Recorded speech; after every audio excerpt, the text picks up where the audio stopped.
Roger, Eagle conduct. Roger, how does it look? Eagle has wings.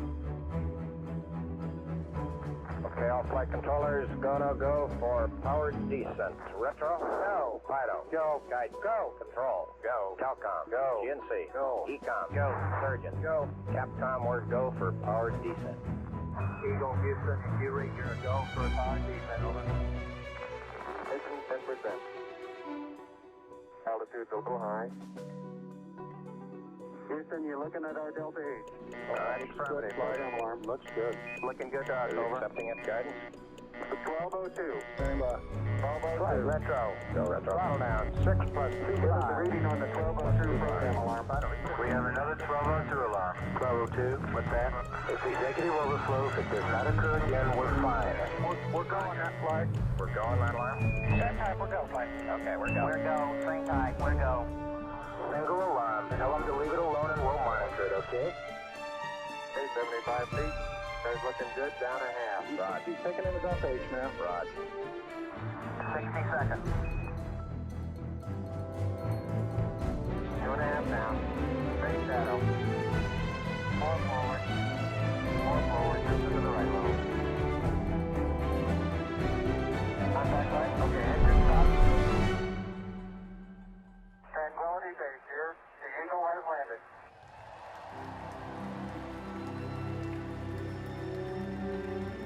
Roger, Tranquility. We copy you on the ground. You got a bunch of guys about to turn blue. We're breathing again. Thanks a lot. Okay, we're going to be busy for a minute. Okay, keep the chatter down in this room.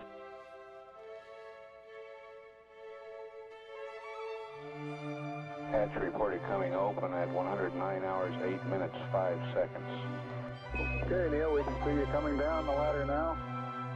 At the foot of the ladder, the lamp footpads are only depressed in the surface about 1 or 2 inches. And step off the lamp now. That's one small step for man.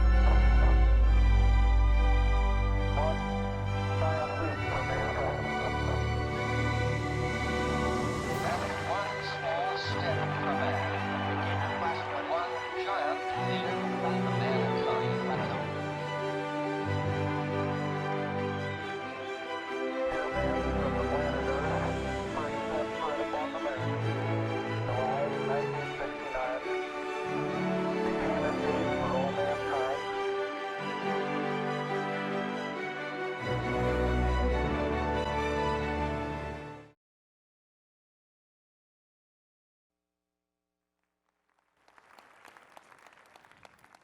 Good evening, and I hope most of you saw that Go for the Moon show this summer on the Mall. I'm Ellen Stofan, the John and Adrian Mars Director of the Smithsonian's National Air and Space Museum, and it is my pleasure to welcome you to the 16th Annual John H. Glenn Lecture in Space History. It is amazing to see so many people here with us for this year's lecture. And I hear we have folks watching it from the planetarium as well, and so thank you to all of you as well for joining us tonight to celebrate the accomplishments of our incredible speakers on this panel tonight. Since it was inaugurated in 2004, this lecture has allowed us to provide access to legendary figures in aviation and space, from those in the pilot's seat to those operating behind the scenes to make missions possible. As it has been since this series began a decade and a half ago, tonight's lecture is made possible through the generous support of the Boeing Company. Over the years, Boeing has supported the Smithsonian and the museum in a multitude of ways. Our inspiring Go for the Moon projection show, which we just showed you a clip of, and which you can watch the whole thing on YouTube, was made possible by Boeing, who was the lead sponsor of our Apollo 50 celebration. When you entered the building tonight, it was through the Boeing Milestones of Flight Hall, and when you take a trip out to our Stephen F. Udvar-Hazy Center in Chantilly, Virginia, you can spend hours investigating our Boeing aviation hangar. And when you attend the annual Glenn Lecture, it is thanks to the support of Boeing. Representing the Boeing Company here tonight is my good friend Tom Culligan, Director of Legislative Affairs and Government Operations. Tom, let's give Boeing and you a round of applause. Tom, are you standing up? Oh, there you are. With help from our partners like Boeing, we are ready to inspire new generations of visitors for decades to come. And this support will be more important than ever right now as we transform our home here on the National Mall from the inside out. I'm sure you noticed just a little bit of construction outside when you were on your way in. And throughout this multi-year renovation, every one of our galleries will be updated or redesigned. The new National Air and Space Museum will tell the transformative stories of aviation and space in new ways to new audiences, allowing us to reach further than ever before to inspire that next generation of innovators and explorers. If I could have the next video, please.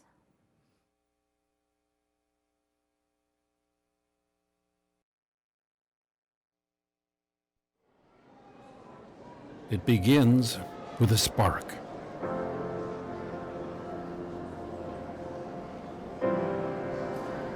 Hey, Jackie, wait for me. The passion for air and space.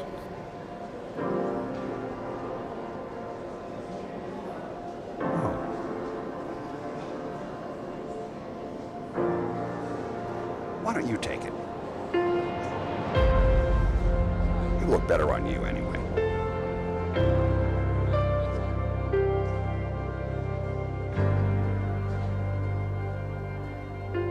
Hey, Jackie, remember her?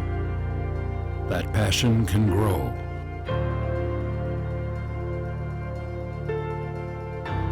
Lighting the way forward for a lifetime.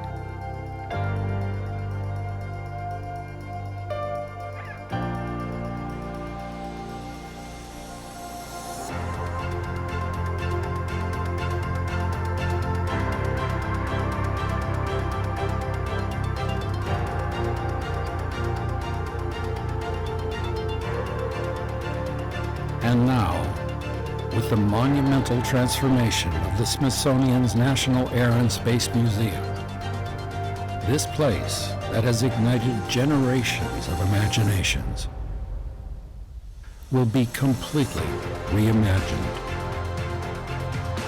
inside and out.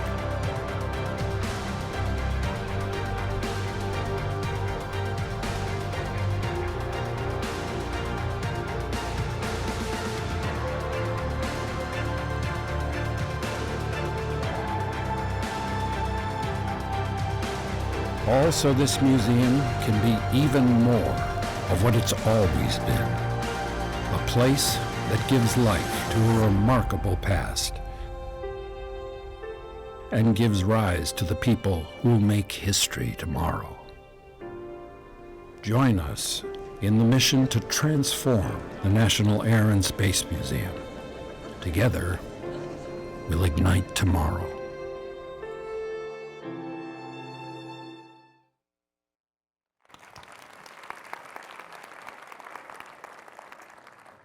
You know, we feel strongly that with the right inspiration and support, one of our visitors could go on to change the world.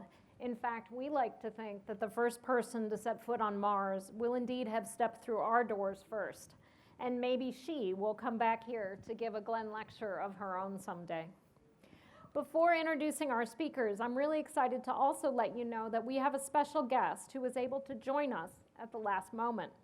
Her name is Marion Lee Johnson, and like the women featured in the movie, she was one of the space program's hidden figures.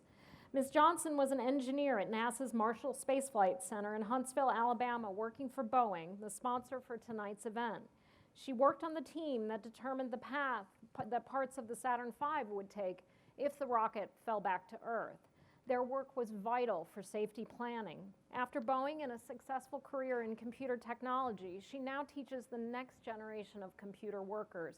Please join me in recognizing and welcoming Ms. Marion Lee Johnson. Marion, could you stand up?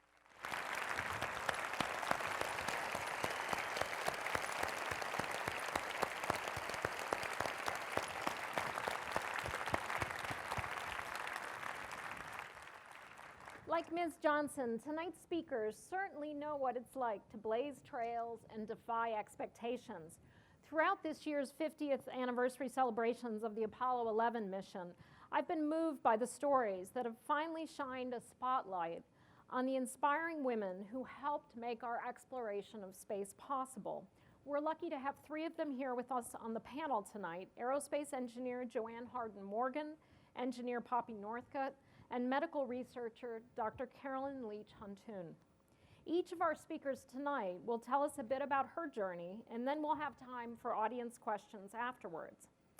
Joanne, I'm going to start with you, Joanne Morgan.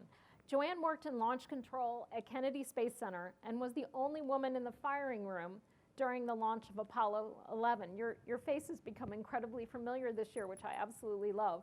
She was also the first woman senior executive at Kennedy Space Center, and her tireless advocacy for women in science and engineering spans nearly 5 decades. Joanne, welcome. Oh, thank you.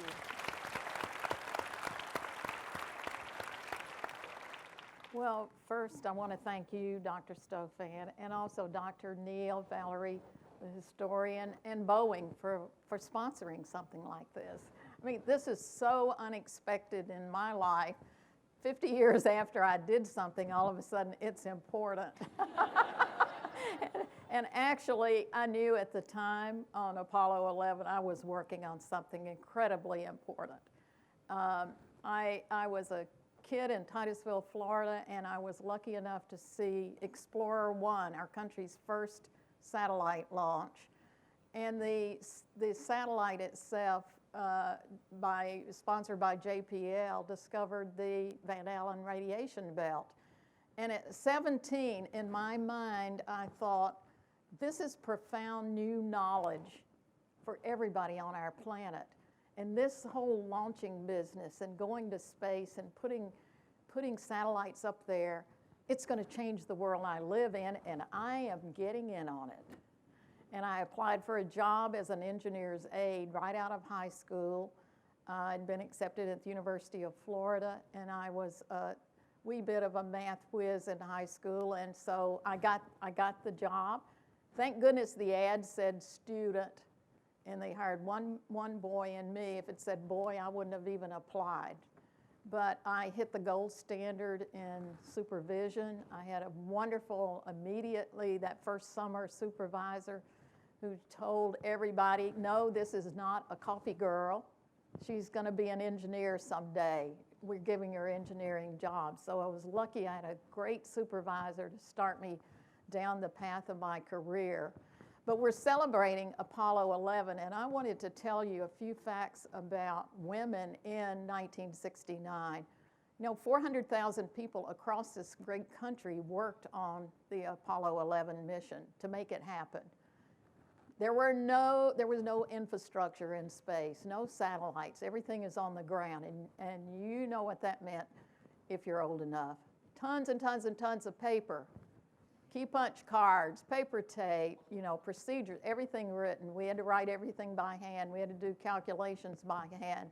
And women were there at Kennedy Space Center. Of those 400,000 people, we had 24,000 people that year, 1969. 500 of the NASA team, which were about 10% or 2,000 of the 20-something thousand, only 20 of those women were technical. And I knew each one of them, although each of us were separate in different rooms.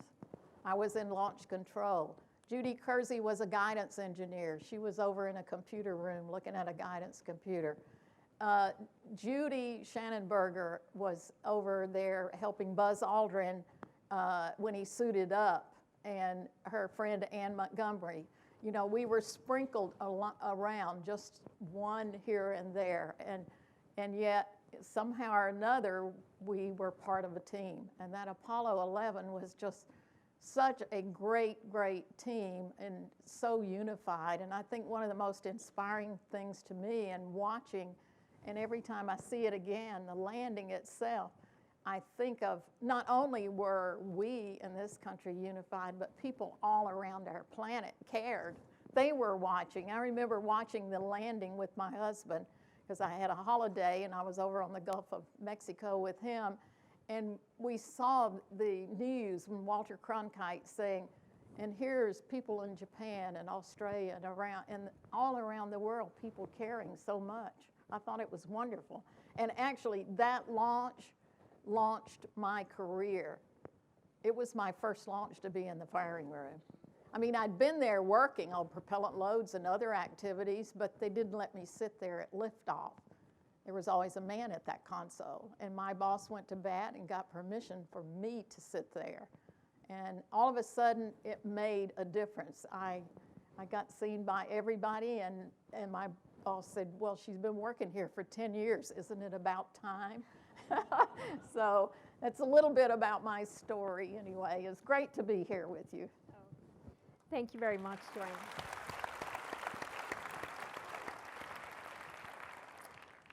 Poppy Northcutt began her career in aerospace as a human computer, but was quickly promoted to engineer, working in mission control at Johnson Space Center on the return to Earth trajectory. Her presence in mission control drew the attention of the media and placed her in the public eye, making her an inspiration to young boys and girls around the world. Poppy. Thank you.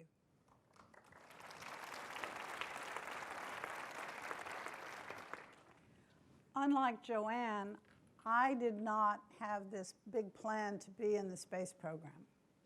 I graduated from the University of Texas with a degree in mathematics and went to look for a job. I'm from Houston, and I found a job as a computress. That really was the job title. As a computress at TRW Systems, which was a contractor for NASA. I never worked for NASA proper, I worked for a contractor. Actually, most of the people who worked on the space program worked for contractors. Boeing was a contractor, many contractors were out there. And I thought, a gendered computer, what is this? I had never heard such a title before in my life. Since then, I found a lot of history about it. Many of you will have seen Hidden Figures and learned that those women were called computresses as well. And then actually the job title goes further back than that into World War II, when women were used as cipher breakers. But they too were called computers or computresses. I was very fortunate. I worked my butt off, okay, but I got promoted and became a member of the technical staff, which was our word for being an engineer. And then by chance, I ended up being the first woman in an operational support role in mission control during the flight of Apollo 8. What I worked on was the development of the return to Earth capability. That's the trajectory, calculating the trajectory to bring the spacecraft back to the Earth from the moon. And I'm very specialized. Lunar operations was what I worked on. Not bringing them back from Earth orbit, lunar, okay? We were not expected to be in the control center, but they accelerated the schedule on Apollo 8. And we were a mission critical function for obvious reasons. If you are going to the moon, you do want to come back. But they accelerated the schedule, and that meant that we were on sort of crash status to get our program into the real-time computer complex, get people up and aware. It was a complex program for the time, and there were the computers. We didn't calculate this stuff by hand, okay? Maybe they did at launch control, but we did not. If you're going to the moon, you do not calculate it by hand, okay? Or coming back. You might miss the Earth if you tried to do that. Not a good plan. So, but the coming back to the Earth from the moon is so different from coming back from Earth orbit that the retrofire officers, the people in the control center, were not experienced at using the program. And so we were asked the people that developed this program, to go over and sit in the control center to help on that. So I was privileged to be over there for Apollo 8. That was my first and, to me, the most exciting mission because it was new. 10, 11, 12, and yes, 13. And my work was used in every one of the Apollo missions. So it was a very interesting time and a very exciting time. And I'm so happy to see all of these young women in the room, because people think that we are inspirations. I'm inspired by you. And I hope that you will not be hidden figures. I hope you will be out and about and screaming your name to encourage other women to go into this exciting area. Thank you, Poppy.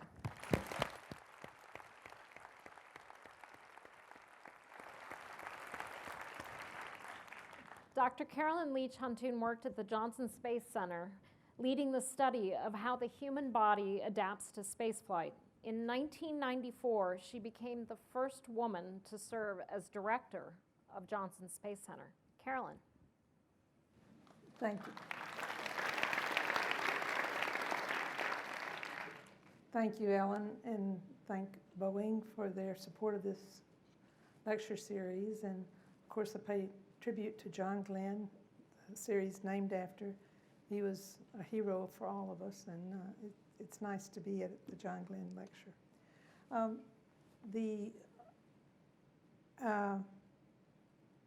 When I went to the Johnson Space Center, I went as a National Research Council research associate, you could say a postdoc.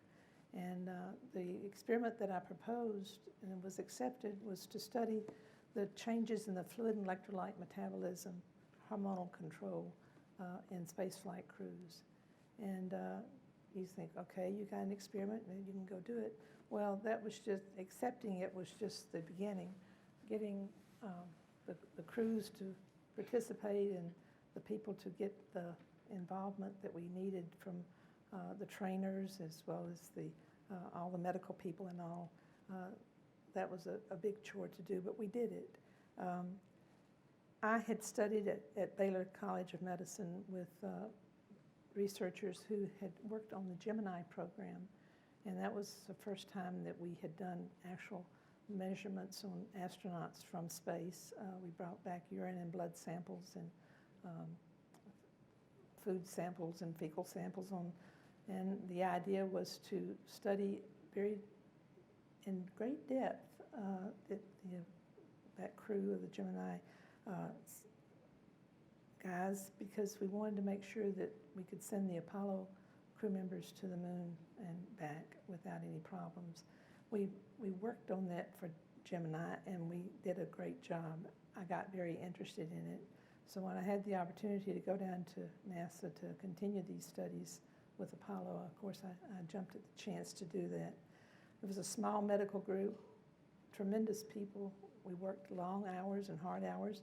I was the only woman in the group except for a couple of technical types. And we also had, as it would happen, we had a nice support from the center management as well as all of NASA. Not necessarily the great support from the astronaut office because they didn't necessarily want medical people working on them. But it worked out. We had the opportunity at that time to do some most unusual studies. The job that I had did not exist anywhere else in the world, not even in Russia. No one was doing what I was doing at the time. And so it was, so I sort of had to find my own way with that, but I had tremendous support from many great mentors. And I'd like to pay homage to those guys because they treated me with respect as well as encouraged my work and supported the work that I was doing. That I think is a very important aspect of anyone's job, and I've tried to do that and pass that on to people as I grew up in the management system at NASA. The other thing that I would mention is that we did a lot of things the NASA way or the Apollo way, and people could talk about. that's not the way they did it during Apollo, or that's what they should have done for Apollo, or what have you. I came to Washington many years later, and I'd be in meetings, and people would bring up how they did things during Apollo, and I'm thinking, you weren't there. How did you know? But it became a reputation, and you all know that for sure. But the things that I would mention that have stuck with me was the team building that we did with Apollo. And I did that with my work all the way through the years that I worked at NASA. And that is not just the people there at the Johnson Space Center, but also the people that from academia. We brought in experts from all over the world to help us on issues that we had. We also brought in people from industry, helped us in a great deal in building, creating technical things that we needed for the spacecraft to do our medical experiments and our medical work. So team building, I think, was a very important aspect of the Apollo way of doing things. We also followed by setting very high goals. We decided we were going to go to the moon, and we did. We decided we were going to learn as much as we could about humans in a weightless environment, and we did. We set high goals. We also, I want to mention that we contracted to carry out things that we did not know how to do, and we worked with many people around the country to learn to do things. It was not an easy task, some of the things that we had, but we got help, and we weren't afraid to ask for help. We weren't afraid to ask after we got the help. We weren't afraid to have things reviewed, and we weren't afraid to be criticized. And I think that is part of the way that we learn to do business. The other thing I would mention is that we had a way of doing things, of looking at the way work was done. We called it configuration control. Once things got locked in, the way to do things at NASA, the way to do things with Apollo, we kept them under a configuration control. And things did not get changed unless you justified the change to a high-level committee. This held me in good stead for the rest of my career, because I learned about getting it right and keeping it right, and then keeping it under control and not making a lot of changes. I mentioned that we had several other women in the medical group when I got there. There were only a few engineers at the time at the center, women engineers, and we all eventually crossed paths and became friends. I think the big issue about having so few women at the time is that they did not know they could come to work there. They did not know and as soon as NASA decided to advertise and bring women in on research associates and college students and all, then women took a bigger role. And of course, years later, we decided to select and train women astronauts, and that really opened the doors for women to come to work there. So that also was very helpful. Thank you. Thank you, Carolyn.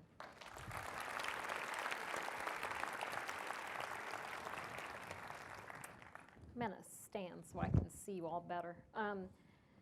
So I'm going to ask a few questions, but we're actually going to leave a ton of time for both people here and in the planetarium to ask questions. So please be thinking of questions that you would like to ask these amazing questions. Just to start out, Poppy, you talked about working on the Apollo 8 return to Earth.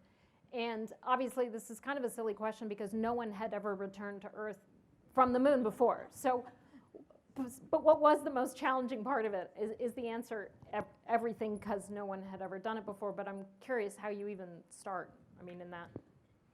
Well, you start early is one of the things. You start early and you work really hard.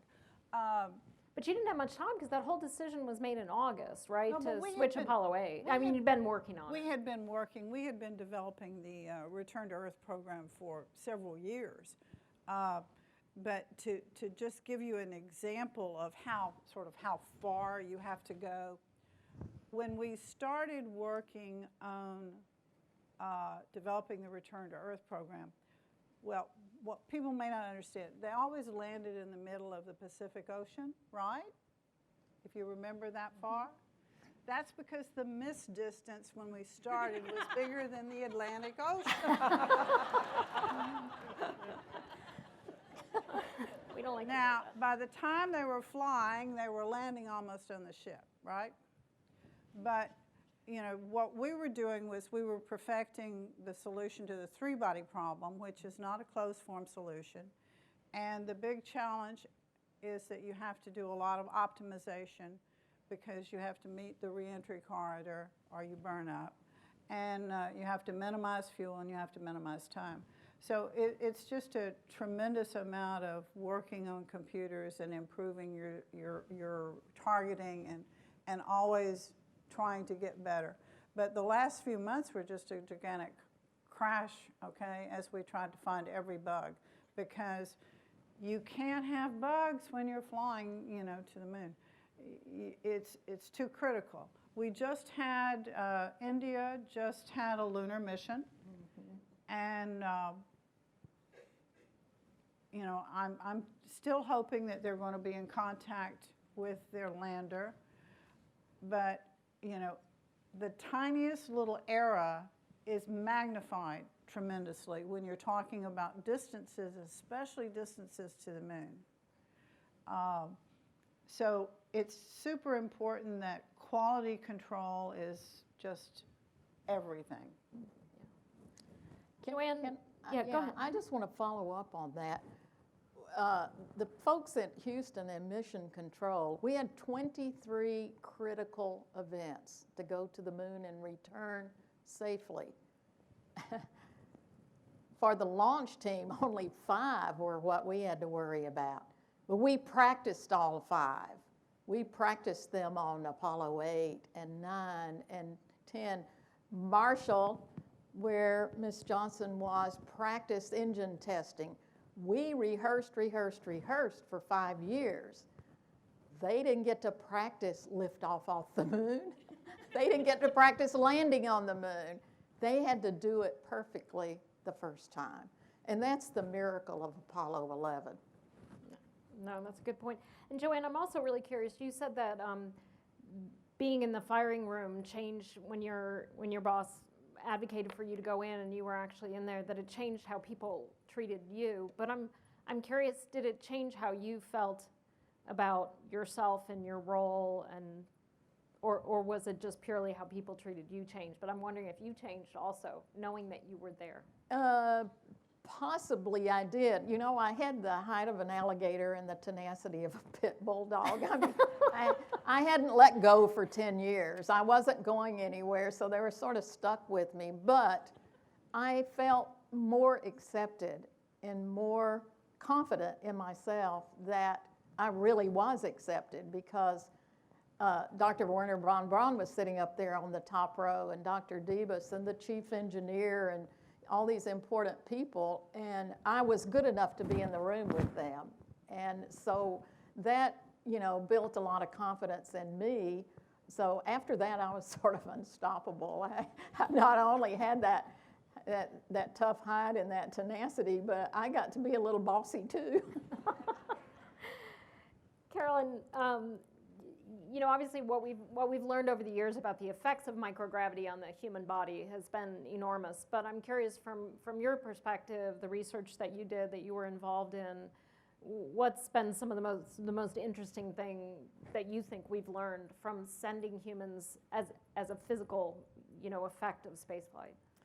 Well, yes, you're right. We've done quite a bit of work, and the work began back in the 50s, if you may recall, because that's when they decided we wouldn't be able to send people into space because it would be too hard on them and they wouldn't survive the space. And so the research started then, and some of the early flights with mammals followed that before our Mercury crews went. So each step of the way we built on what we understood and what our fear was with space flight for the crew members. By the time we got to the Apollo program, we were pretty sure that we weren't going to have any big problems that we weren't not aware of. There were some things that came up. We worked on them. It was really interesting. One of the missions had an actual fluid and electrolyte problem, which was my specialty, so I I got to go into the big meetings and talk about what would happen if we did not get that under control. So that was an anomaly. But the thing that I'm most proud of, I guess, was the team that we built that did the work to take the crews from healthy on the ground, get them in space, keep them healthy during the space flight, and bring them home. We were able to start collecting in-flight data when we started flying Skylab. And then, of course, Space Lab and Space Shuttle missions, we flew more experiments and we learned more about various enzymes and hormones and how they worked in the body and weightlessness. It's fascinating stuff, and it's one of the things as we renovate our Moving Beyond Earth gallery, which is where we talk about human spaceflight. We're going to really emphasize some of the work that's been done, especially on the International Space Station over the years, but it's really this huge body of accumulated knowledge. Question for all of you, and then we're going to go to the audience. You know, in a sense, I would be shocked if you all hadn't encountered obstacles along the way, a man telling you, you're a woman, you can't do that. And I'm curious, did all of you have some incident like that? And I certainly did, and I'm sure I'd like to say that some of the young women in this audience are never going to encounter it, but I doubt it. So I'm curious how you handled it, and be thinking about the young girls in the audience when you answer, to give them some. Do you want me to go first? Sure, go ahead. Now that we know you have the skin of a crocodile. Right. Alligator. Alligator. We have alligators in Alligator, Florida. sorry. Well, first of all, I'm going to say, Carolyn mentioned those primates. I knew the two monkeys. They were in a Quonset hut behind the hangar where I worked when I was a college student. So that You were friends. Yeah. I never had a chance to tell you. I knew those two monkeys. I had something happen to me. It was on the Apollo 1 mission. I was working at the blockhouse, and the first time I went in, my director, Carl Sindler, had said, go and run this test, and I had my procedure, which I had developed, and I went in to run the test in the blockhouse for Complex 34, where Apollo 1 was, and plugged in my headset, and the test supervisor came down and literally whacked me on the back. Whack. I mean, it hurt. And he said, we don't have women in here. And I thought, uh-oh, I've got this German telling me go run this test, and I got this guy who I think is ex-Navy hitting me on the back. And so I called quickly, and I said to my director, I said, so-and-so, the name, and I said, he said they don't have women in here. He said, plug in your headset, go to work. I want the test results by 4:30.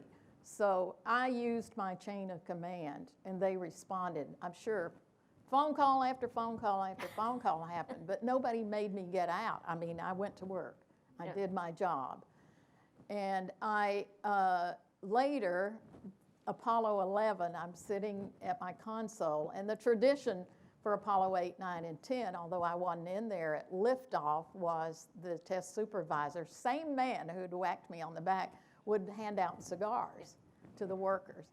So on Apollo 11, after launch, he came down and gave me a cigar. I thought, this is pretty ironic. You know, that was one of the confidence boosters for me. Yeah. But, I mean, I always liken these incidents that happened to me, everything from obscene phone calls to men following me in the stairwell to watch my legs and my rear end or whatever they like to do behind you. I thought that is like mosquitoes. We had a lot of mosquitoes in Florida. And, you know, you just swat them and you're done with it, you know. You may kill them, but it's mosquitoes. All right, how about you, Poppy?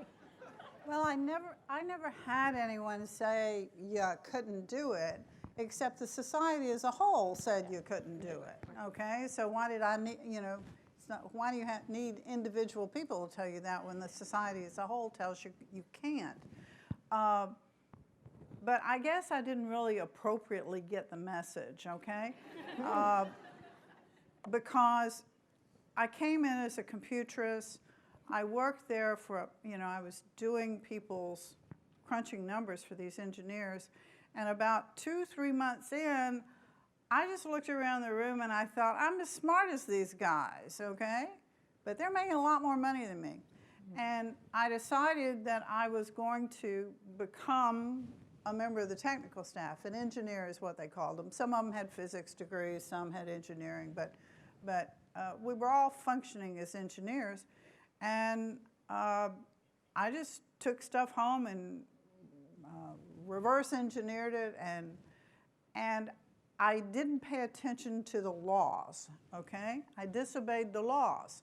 The laws were that women at that time were not, if they were hourly workers, and I was, were not supposed to work for an employer for more than 9 hours a day or 54 hours a week. I viewed that as really the law, as you weren't going to get paid by an employer. Your employer couldn't require you to do this. I paid no attention at all to that. My supervisor would tell me, probably time to go home at 6 o'clock.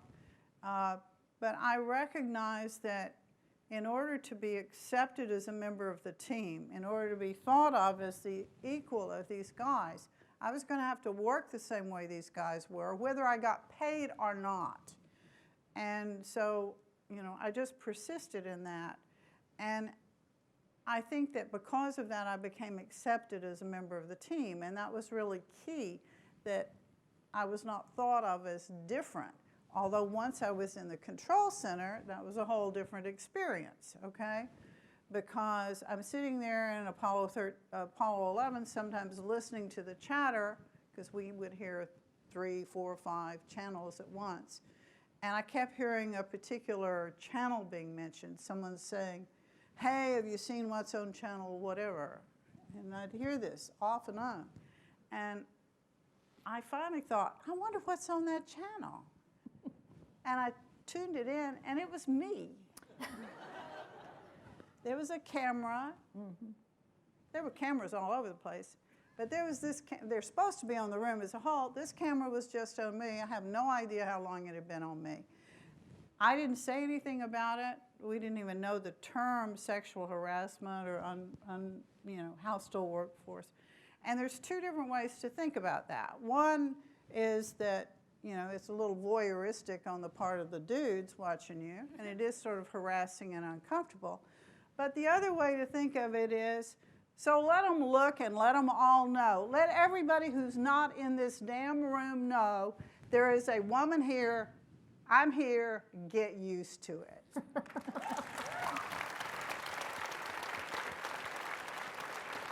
Carolyn, how about you? I think I was pretty fortunate that there was the timing that I went to the Johnson Space Center, which was then the Manned Spacecraft Center. I was very fortunate that there was so much work to be done that if you were willing to work and not complain and stay late and go on trips and come in late and bring in samples and all that stuff, if you're willing to do that, they let you do it. They would have loved to have had 10 more like me, I guess. So from that viewpoint, the job was not difficult in that sense. Personally, I had people say unpleasant things to me, like, I'd like to get him promoted because he deserves it, not because he's a woman, you know, those kinds of things. But as I may have mentioned earlier, or should have mentioned, is that I outlasted those people. I stayed. They retired, they died, they went to work somewhere else. I stayed. So. Awesome. All right, I'd like to open it up to the audience for questions. Over here. Hi, America. So both NASA and Boeing both have really strong STEM education for all students of all grade levels. I was wondering if you guys had that in your schooling growing up. So the question is, because we're videotaping this also, so I'll repeat the questions. The question was that Boeing and the Smithsonian really focus a lot on STEM education programs for girls. And so the question was, were there any kind of programs like that for you, for any of you? You want me to go first? Sure. Of course. No, there were zero programs when I was elementary, junior high, high school. However, I had great teachers. my math teacher, who was in second year algebra, who was also the basketball coach, saw me do all my homework in class while he's teaching that chapter. And he looked at that, and I never know whether it made him mad or he just thought, I need to give this girl more work. So he would go over 5 chapters. You know, if we were on chapter 3, he'd go over, say, Joanne, your homework is all the problems with chapter 8. So I'm thinking I'm getting ahead doing my homework so I don't have to do it on the school bus riding to Mims, Florida, but I had all this other homework that then I had to do. But teachers like that, my biology teacher who let me and my sister dissect an armadillo instead of a cat or a dog. We weren't going to dissect a cat or a dog. So we went out and got an armadillo. They're all out in the orange groves and everything. Sadly for us, when we dissected it, it had 7 perfectly formed babies. So we're in lab crying because we're murderesses. But, you know, for us, for me, the teachers were, and our parents. My dad gave me a chemistry set in 4th grade. It was the favoriteest toy I ever had in my life. I blew up the concrete on our patio. And my mom and dad didn't fuss. They said, how did you do that? So, you know, between wonderful parents and great teachers, you know, we didn't have a special program. So, you know, and I think probably all 3 of us might have been lucky in that because we were a generation that we had wonderful quality teachers. Poppy, was it teachers for you that sort of mentored you and encouraged you? No, I really don't think that I had any mentors. In fact, I mean, the whole expectation for women that I recall was that we were expected, if you went to college, you were expected to either be a teacher, a nurse, or an executive secretary. And even after the company I worked for featured me in their national advertising around Apollo 8, you know, TRW's Poppy Northcutt keeps bringing astronauts home. But my father's remark after that was that he was really, really, really proud of me. The only thing that could make him more proud would be if he saw my engagement announced in the local newspaper. So I was a self-motivator.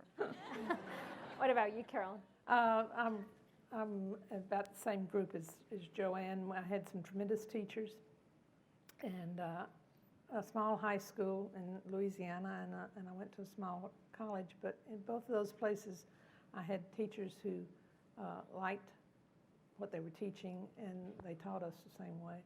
And I had a very supportive family. I'm the youngest of 6 children, and so each one of them thought they had to tell me what I was going to do in life and what I could do and couldn't do. But it worked out very well. I had a lot of support. Okay, more questions. Back there, yeah.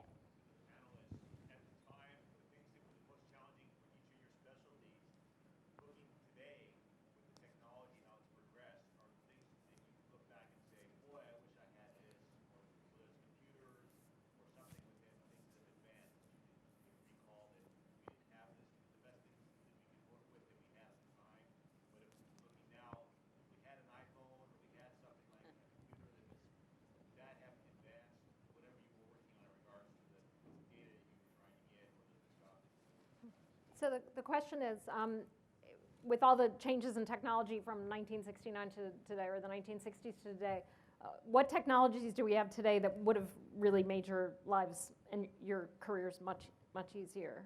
Carolyn, why don't we start with you? Well, obviously, with the medical science and research that we were doing, so many of the sensors and the computer technology and all we could have used that a lot in the spacecraft as we were making sure it was safe for the crew to be there. The other thing is medical testing. Today we know how to determine down to the chromosome and gene level of things that back then we were very proud that we got a drop of blood to do a sugar on or something. So technology has advanced, and it has advanced in the space. They're doing more in the International Space Station than we ever did, 50 years ago. Poppy. The miniaturization of computers, I think, is just an incredible advance. It would have made a lot of difference. On board the spacecraft, something that you may not appreciate, yes, they had an onboard computer, but that onboard computer did not have as much computing power as you have in an ordinary greeting card where you say, "Hi, Mom, hope you have a," okay? So they were basically had such limited computer power on board that, you know, now they have tremendous computer power.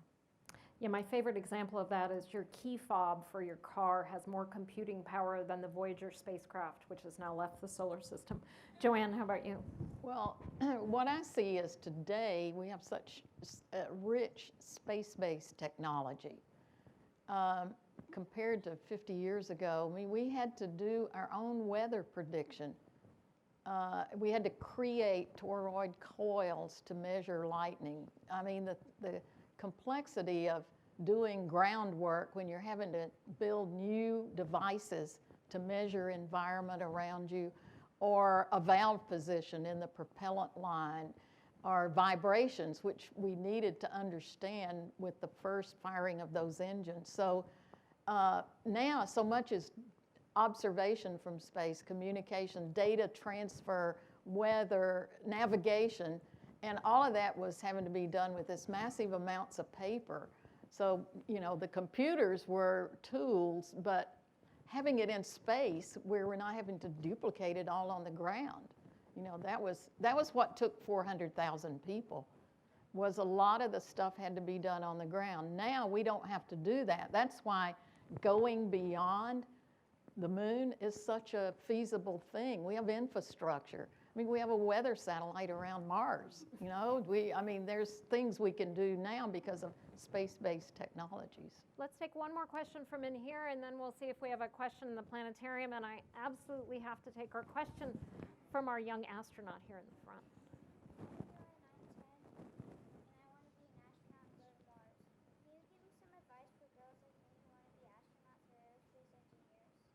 Yeah, and after the show, you have to meet a woman named Serena who's 2 rows behind you, who might give you some advice. So she wants to be an astronaut, and so what is some advice that you could give her? She's 10 years old. Well, I'll take that question. Yeah, I think that's a question for Carolyn. Well, I think I would recommend that you study very hard in school and you participate in sports, whatever your choice is, but learn to be on teams with people. When you get to high school and college, get a good degree, a broad degree, but specialize in something that you are really excited about, whether it's medicine or engineering or mathematics or what have you. Do something that really excites you. So when you apply to be an astronaut, that comes through in your application, that comes through in your interview, that you are doing something that you want to do.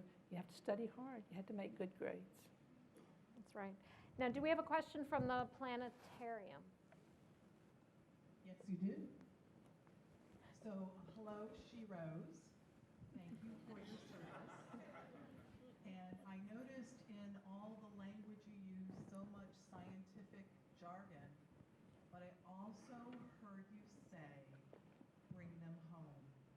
And that's not scientific. Is the concept of bringing our astronauts home, is that how everybody in mission control looked at this? Or is that something unique to you in your point of view? Poppy. I don't know whether everyone in there thought about that. I mean, certainly that was a major concern. But, you know, I worked on a program that was Return to Earth. Every day, every thought was bring them home. And to me, you know, people applaud at the landing and there's all this celebration when they land on the moon. To me, the time you celebrate was when they splash down. Because no matter how successful everything else is, it's not a success unless you get them home. So that was always top of mind to me. All right, let's take one last question from in here, over here. Okay, do you have some behind-the-scenes stories for us from the different Apollo Okay, can we get a quick story from each one of you? Some kind of behind-the-scenes thing that meant something to each of you.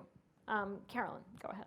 Well, Apollo 13 was a particular frightening mission for all of us that were working at the center at the time.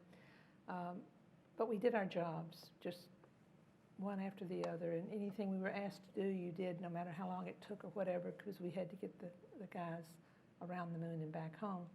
But one of my remembrances of Apollo 13 that I'll quickly tell you about is I was the center director when it was filmed at the Johnson Space Center, the movie Apollo 13, and I got to meet the guys that were playing the astronauts in the movie, and actually they did all the filming for the movie in the KC-135 zero-G aircraft, so that they're at the center. So we saw quite a bit of them, and it was nice to see them and nice to see how they wanted to get it right. Poppy. I saw the launch for Apollo 13 because I would not go to work until they were getting close to the moon. So I had about 2 days after launch where I'm not working. So I paid my own way. I hadn't seen a launch before, and I really wanted to see one. I paid my way to Florida, and when I arrived, I wasn't sure if they were going to do a launch or not, because there was one of the astronauts had been exposed to measles. So the mission was being held. It was on hold, and nobody knew, are they going to go or not go? What's going to happen? So finally they decided that they were going to go, and they substituted for that astronaut. And, so it was delayed. I get on a plane, I come back home, I think I'm going to get to relax. And so I'm just puttering around the house, I'm not paying that much attention to what's going on. And I get a phone call from a journalist. And the journalist is the one who tells me there's been this explosion. And he wants to know, are they going to have to fly around the moon, or can they turn around and come back? So I just asked him, how far out they were, and I was able to answer his question. And then I hung up the phone, and I thought, that's weird. You would think that somebody would have called me, besides a journalist. But I had an unlisted number. Anyway, so I decided I should go into work. So I put on my clothes, I go over there, and the people that are at my console, they're just really happy to see me because they say they didn't know how to reach me. And I go over to the console, and there's a glass top on it, and I point, there's a large sign sitting there that says my name and my phone number. I guess they were a little distracted. Joanne. Well, my behind-the-scenes tale is one of John Young and I had lunch with Lyndon Johnson's wife, Lady Bird Johnson, the first lady of our land. She was in a Beautification of America tour, and she brought her daughter down to Kennedy Space Center. And John had just come back from his loop around the moon on Apollo 10, I think it was. And he didn't want to do photography, but they gave him this fancy, specially modified Hasselblad camera, and he had to make pictures of the moon. They didn't land, but they went around, and he had made these pictures. And he was a nervous wreck about having lunch with Lady Bird Johnson. So he sat on the end of the table, and I was here, and Lady Bird was next to me, and then I think it was Walt Cunningham, another astronaut, was on the other side of the First Lady. And the White House protocol officer had come down and given us a little briefing, and he said, now, Joanne, you're from Alabama, the First Lady's from Alabama, so I think y'all will be able to understand each other. I never really knew quite what that meant. And he said, but she's not technical. And so Walt and John Young, here these two astronauts said, she's not technical. Don't say anything technical. So we started with our lunch, and And I thought, man, nobody's saying anything. We're just sitting here. And so I asked a question or two, and then she leaned over and she said, "You work here?" And I said, "Oh, yes, I do. I work in launch control. But John Young just came back from making wonderful photographs looping around the moon." And she said, "I love photography. I make all of our Christmas photographs. I hate having a White House photographer. I want to do it." And I got John Young and Lady Bird Johnson talking about photography. So I was very proud of myself for my diplomacy. But I was also glad the First Lady got to have a sincere interaction with an astronaut, which was why we were all eating lunch together. That's wonderful. You know, you've given us so much to think about, and this is so hard because, frankly, if we could, I would keep doing this for another few hours. And I'm sure many people have a lot of questions and reflections based on these three incredibly amazing women. So thank you so much for sharing your stories with us tonight. We hugely appreciate it, and thank you for joining us tonight.